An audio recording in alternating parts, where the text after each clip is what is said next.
bangsa Israel mau berperang, mau menduduki kota Yeriko. Kota Yeriko adalah kota yang dibangun benteng sangat kuat sekali, panjangnya, lebarnya, tingginya. Panjangnya dikatakan dalam firman Tuhan kurang lebih lebarnya kurang lebih 3 meter dan tingginya 9 meter. Dan saya katakan di sini tembok Yeriko sangat kuat, tembok Yeriko sangat kokoh. Mungkin secara kekuatan tidak bisa dihancurkan, tidak bisa dirobohkan. Tetapi waktu itu Tuhan berkata kepada Yosua, kelilingi tembok Yeriko, kelilingi tembok Yeriko selama 7 hari. Sehari engkau keliling 1 kali, dan pada hari ke-7 engkau kelilingi selama 7 kali. Dan selama 7 kali ketika itu engkau bersorak di hadapan Tuhan, engkau katakan sesuatu di hadapan Tuhan, pujilah Dia, sorakan namanya. Disitulah terjadi yang namanya mujizat tembok Yeriko.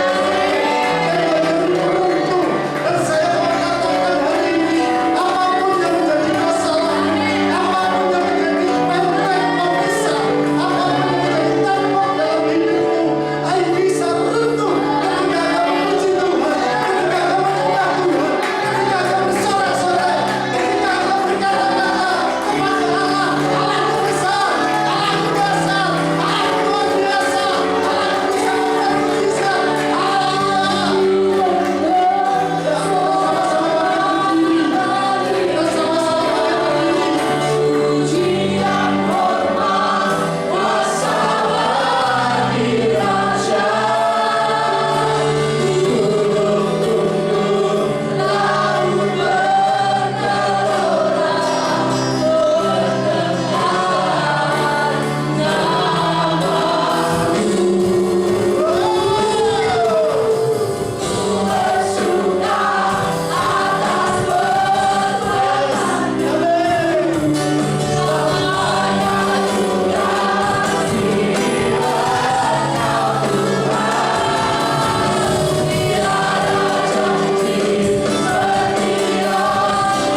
menyembah-Mu, ketika kami memuji Engkau, dan ketika kami masuk dalam hadirat-Mu Tuhan, kami boleh mengalami kemenangan demi kemenangan.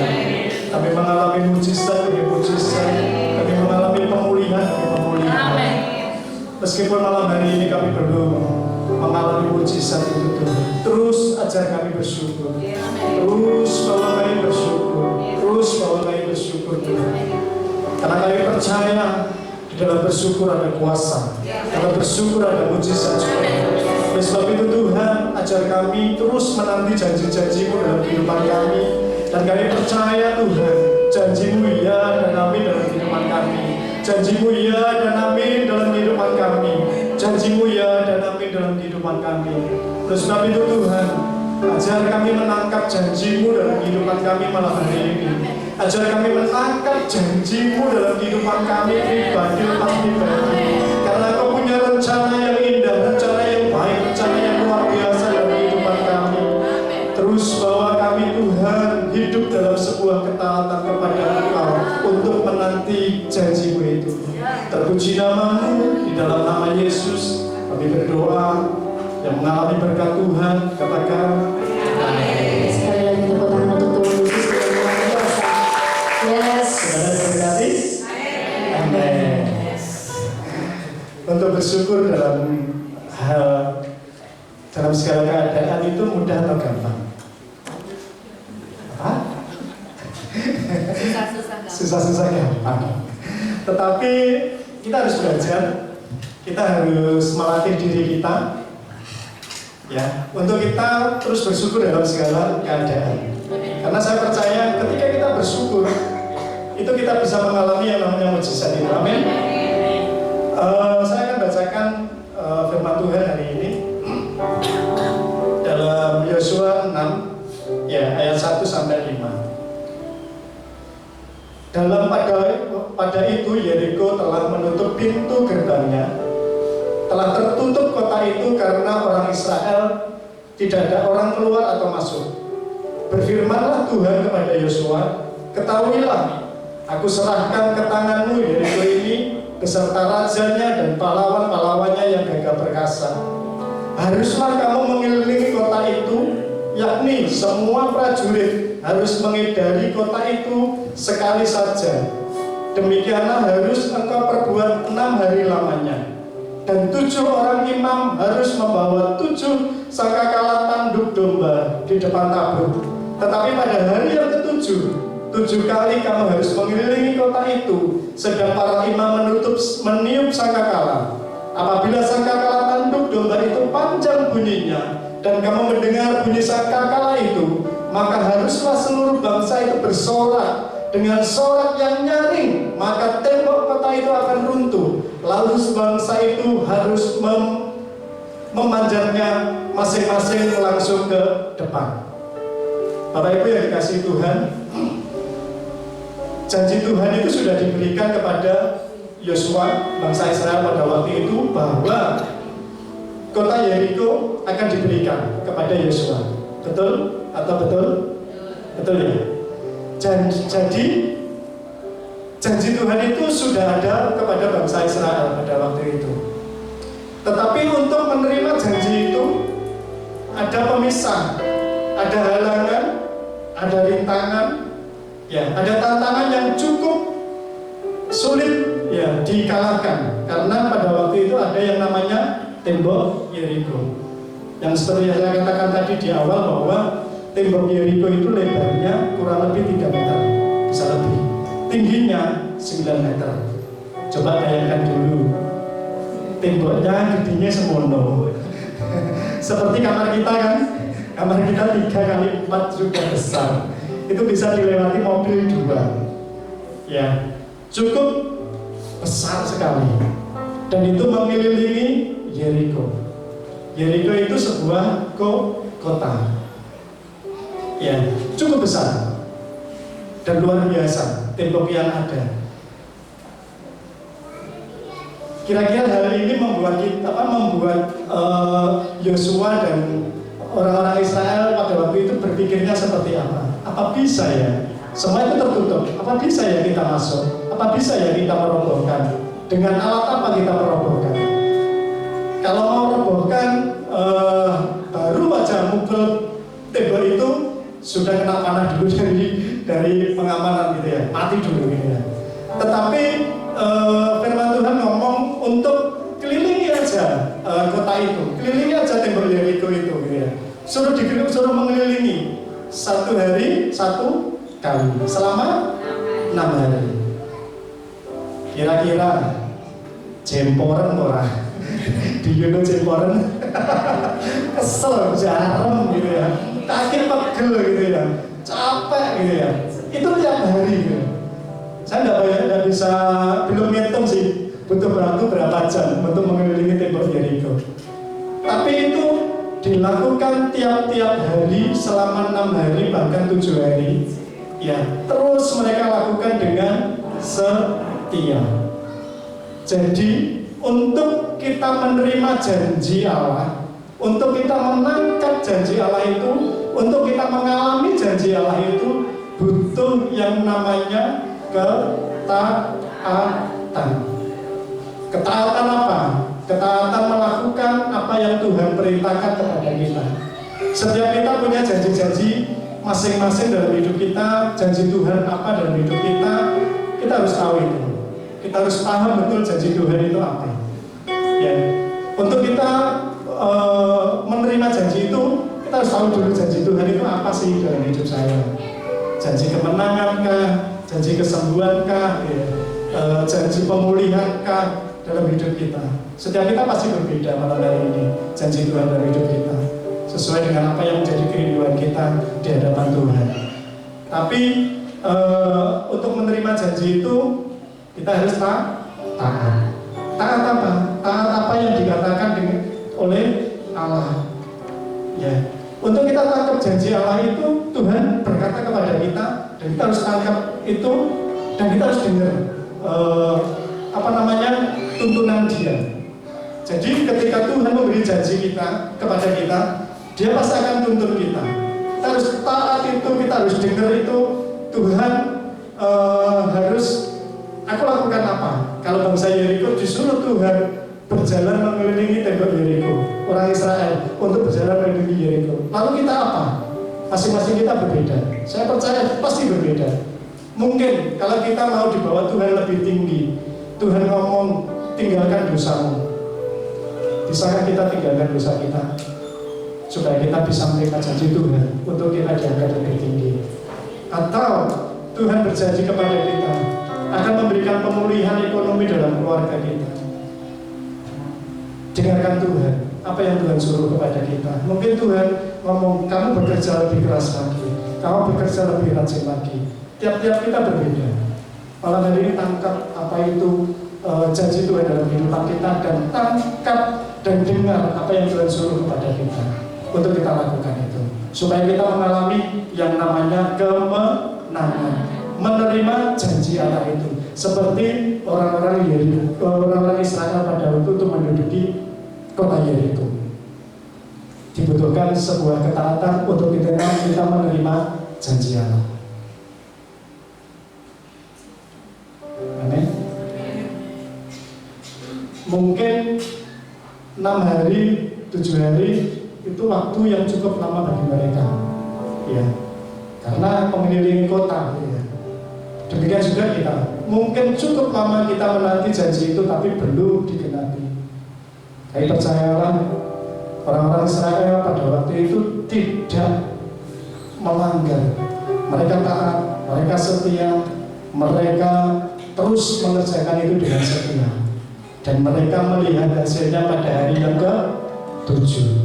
Ketika mereka berkeliling, disuruhnya Yosua pada waktu 6 hari berdiam, jangan bersuara. Pada hari ke-7, pada waktu sangkakala ditiup, bersoraklah, bersoraklah. Apa yang mereka sorakkan? Aku kalah, temboknya kayak sarungku, gitu. Apa seperti itu? Saya rasa tidak. Yang dia katakan, orang-orang yang katakan pasti kata-kata positif. Temboknya itu hancur, Yesus dahsyat, Allah luar biasa, Allah membela kita, Allah yang membangkit, Allah yang merobohkan tembok ini. Pasti begitu, benar? Saya percaya seperti itu. Demikian juga kita. Untuk kita memerangi untuk menerima janji Allah, dan ketika ada penghalang dalam kehidupan kita, Tuhan berbicara, ini penghalangmu, ini penghalangmu. Terus katakan yang positif. Misalnya, ketika kita jatuh dalam dosa, katakan, aku tidak berdosa lagi, aku tidak berdosa lagi. Tuhan sudah menebus aku mau hidup baru, aku mau dipulihkan, aku mau hidup baru, aku mau dipulihkan. Katakan itu tiap-tiap hari sampai kita boleh mengalami yang namanya kemenangan dari dosa itu. Dan saya percaya ketika kita menang atas dosa itu, janji Tuhan pasti digenapi. Ya. Amin. Ya. Jadi jangan lemah ketika ada penghalang. Jangan lemah ketika dompet kita 0 rupiah. Lemah nggak saudara? Lemah, saya juga lemah kalau penuh gitu ya. Gitu ya. Tapi hari ini kita diajar seperti orang-orang Israel ketika mengelilingi Yeriko, mereka setia terus memuji Tuhan, mereka setia terus bersorak-sorai meninggikan Tuhan. Pada waktu hari ke-7 mereka katakan hal-hal yang positif, hal-hal yang memerdekakan hidup mereka. Seberapa banyak kita kenal Tuhan yang merdekakan kita, katakan itu. Ya, apapun penghalang kita, apapun masalah kita, apapun janji Tuhan, jangan pernah kita tawar hati pada Tuhan. Percaya seperti bangsa Israel, karena Tuhan sudah memberikan janji. Janji itu ditagih. Ya, supaya itu yang pesan Tuhan hari ini kepada kita. Kita belajar ada kuasa, ya, ada ucapan syukur, ya, ada ketaatan untuk kita menangkap yang namanya janji-janji yang ada. Seberapa banyak kita yang mau menerima janji Tuhan? Kita mengangkat satu pujian, kemenangan terjadi di sini sekali lagi dengan sungguh-sungguh.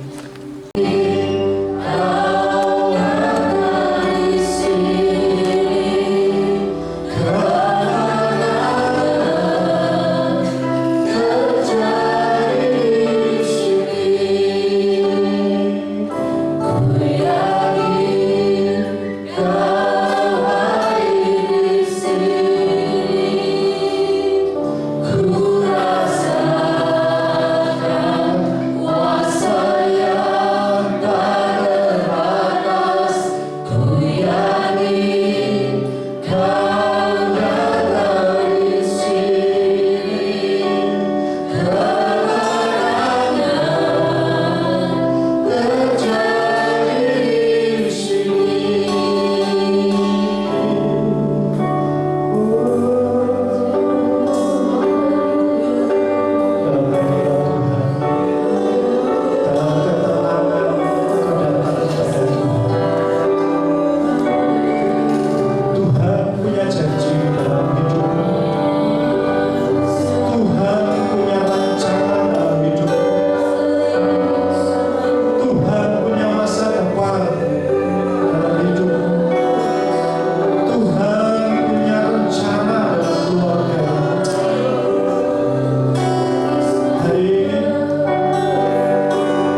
bersorak di hadapan Tuhan.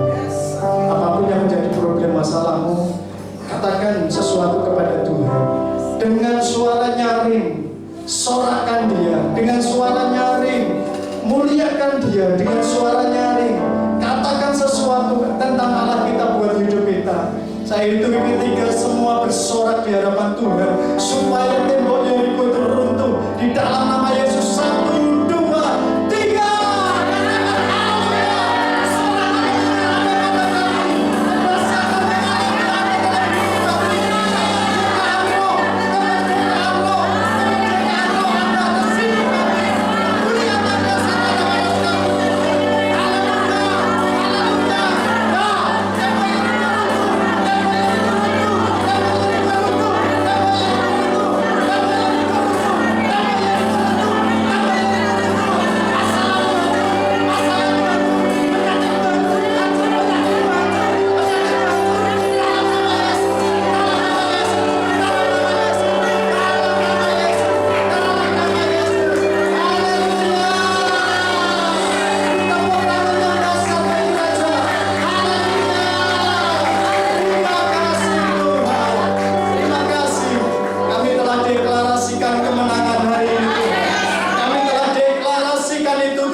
Biarlah berkenan di hadapan-Mu dan menyenangkan hati-Mu. Terus bawa kami, hidup kami, hari lebih hari lebih dekat kepada Engkau. Hari lebih hari semakin terhubung dengan Engkau.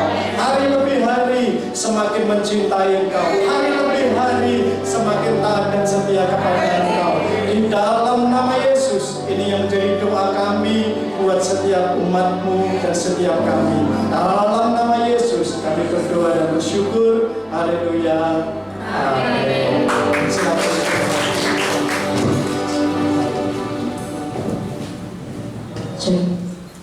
Ya. Ada sukacita saat ini.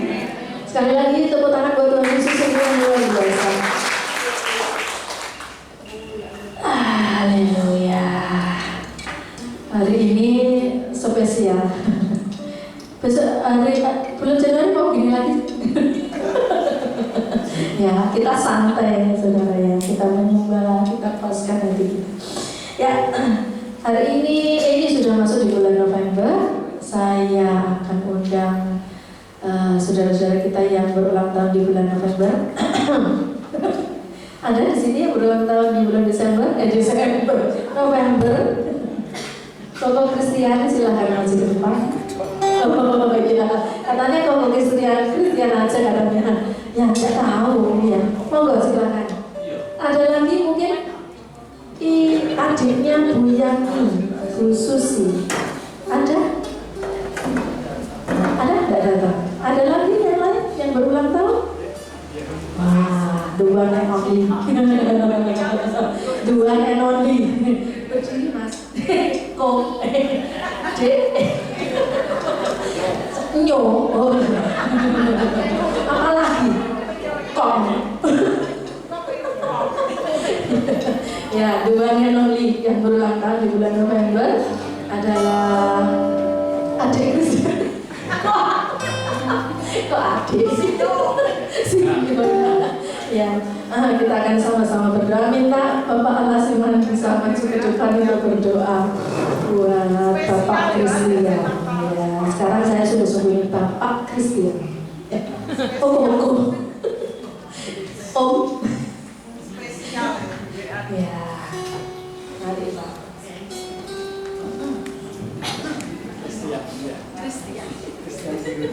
Kristian Sugiono.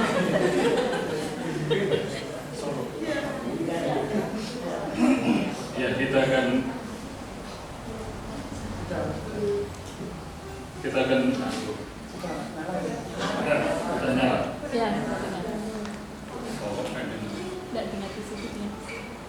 akan sama-sama berdoa malam ini karena saudara kita berulang tahun ya, dan kita doakan supaya supaya Tuhan mengasihi dan lebih mengasihi Tuhan juga.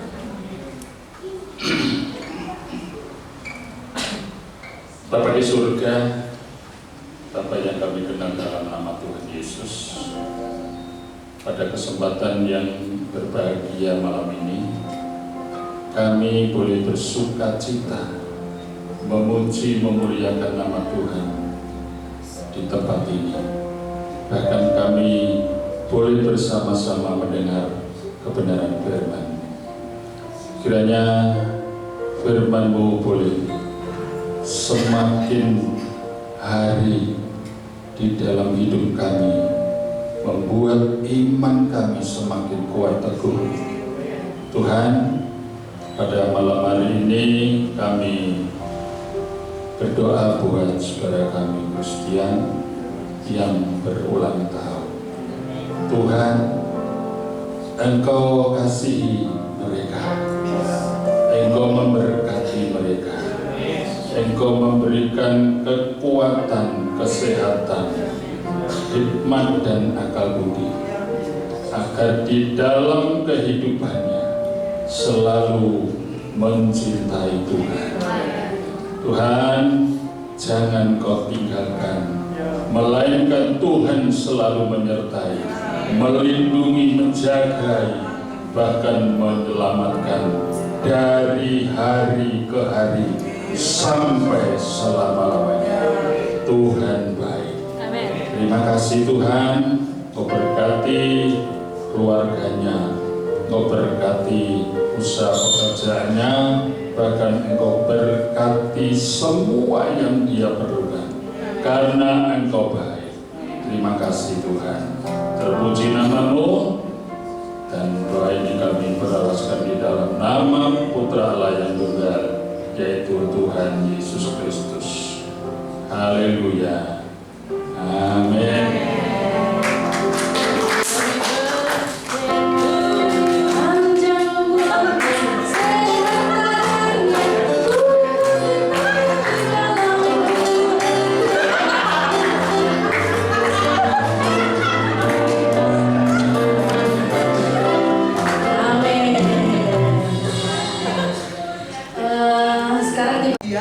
Pelayanan kontekstual kepada orang-orang Hindu, dan yang dimenangkan itu cukup banyak, dan itu tadi yang kumpul bersama dengan kami itu pemimpin-pemimpinnya.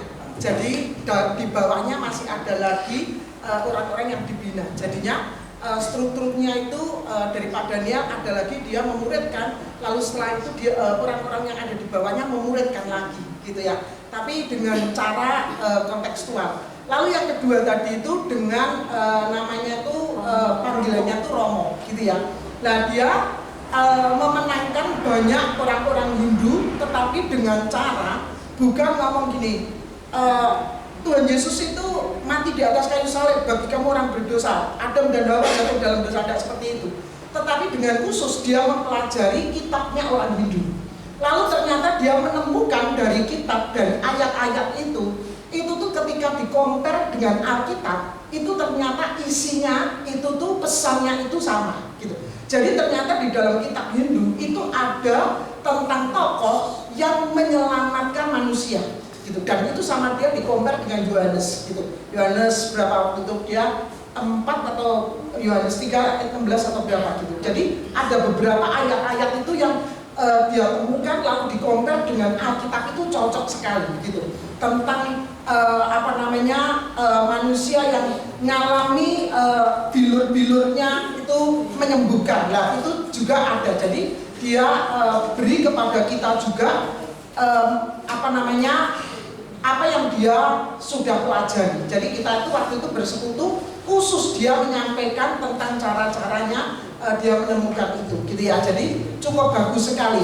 Dan hal-hal seperti itu sebenarnya juga diperlukan di dalam kondisi masyarakat di kita, gitu ya. Kenapa? Karena saudara mesti tahu bahwa di setiap kitab agama-agama itu selalu ada pribadi Kristus di dalamnya.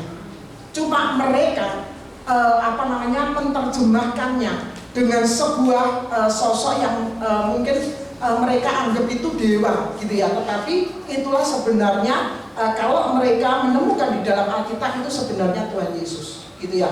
Kalau di Muslim ada yang namanya Isa Al-Masih gitu ya, dan ternyata di Hindu ada, di Buddha ada gitu ya. Jadi di semua kitab itu ada. Itu yang disebut kalau di Hagai Institute itulah yang disebut adalah menemukan kekayaan emas ya, di mana Kristus itu sudah sebenarnya dijelaskan di kitab-kitab mereka gitu ya. Itu apa yang kita dapat ketika kita di Bali. Jadi bukan cuma di Jimbarannya saja ya saudara, kita tapi belajar banyak itu. Lalu pengumuman saudara, bulan depan kita akan merayakan Natal. Kita akan dilayani oleh Bu Elizabeth Philip dari Semarang, hamba Tuhan yang luar biasa. Silakan saudara datang, bawa teman-teman. Kita akan mengalami impartasi rohani dari hamba Tuhan ini. Ya. Lalu kita juga akan mengadakan retreat, ya, retreat di antara teman-teman PTK. Tapi saudara juga boleh ajak yang lainnya.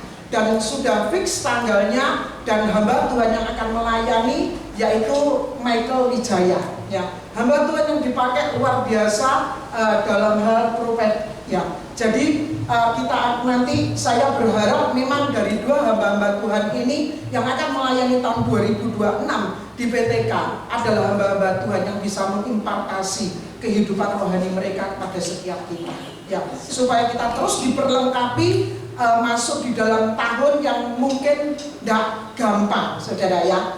Banyak orang berkata bahwa tahun 2026 itu bagi Indonesia tidak gampang gitu. Tetapi percayalah saudara, ketika saudara melekat dengan Tuhan, saudara akan melihat semua yang orang katakan tidak mudah, itu akan menjadi mudah. Kenapa? Karena bagi Tuhan tidak ada yang mustahil. Kalau tadi Pak Musa bicara mengenai sebelum meruntuhkan tembok Yeriko mesti taat. Saya berkata dengan satu kata-kata seperti ini. Apa yang disampaikan itu benar. Karena kita diciptakan karena kita dikasihi Tuhan. Karena kita diciptakan untuk dikasihi oleh Tuhan, dan kita diciptakan untuk mengasihi Tuhan. Jadi kita diciptakan karena Tuhan mengasihi kita, tetapi kita diciptakan juga untuk mengasihi Tuhan. Ya. Jadi kita jangan berharap cuma Tuhan beri aku Tuhan uang yang banyak, Tuhan beri aku pekerjaan yang banyak. Bukan seperti itu saja. Memang Tuhan mengasihi saudara, Tuhan akan memberkati saudara. Tetapi ada satu hal lagi yang saudara tidak boleh lupa, bahwa saudara diciptakan juga untuk mengasihi Tuhan. Cara bagaimana mengasihi Tuhan? Yaitu hidup sesuai apa yang Tuhan mau. Itu cara saudara mengasihi Tuhan. Mari kita berdiri.